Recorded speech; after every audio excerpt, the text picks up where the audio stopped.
Well, the average price for a gallon of regular gasoline in Maryland today rings in at $3.84. That's 25 cents more than a month ago, and forecasters say prices are only going up.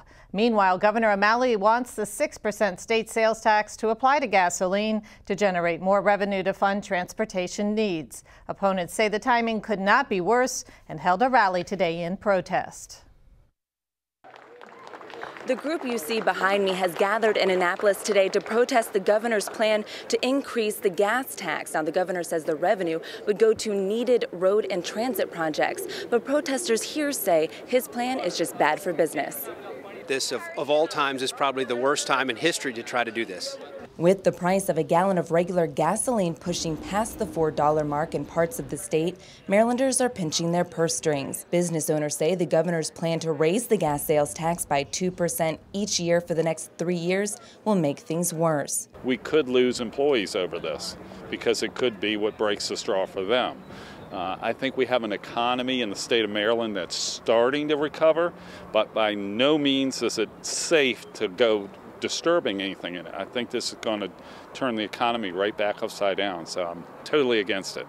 It is going to negatively affect every business, every person, even if they don't own a car, because everything we buy and use, all of the goods and services that we use are transported by a vehicle of some sort.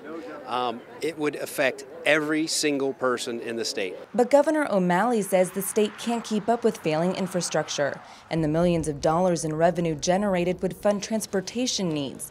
Nonetheless, protesters say they hope the governor hears their message. Those good, hard-working Marylanders, that working class that you profess to protect, this hurts them. You took the money that they already paid into the Transportation Trust Fund, spent somewhere else, and you're asking them to pay again. It's unnecessary. They can't afford it. Now, some state leaders who voiced their support for the governor's proposal before the session started have since backed away from their position. Senate President Mike Miller said he would support a special session to handle this issue. From Annapolis, I'm Rochelle Metzger, CTV News. The last gas tax increase was back in 1992. Supporters say higher material and labor costs today mean the state is bringing in less revenue. If passed, the bill and the first 2% tax hike would take effect on July 1st.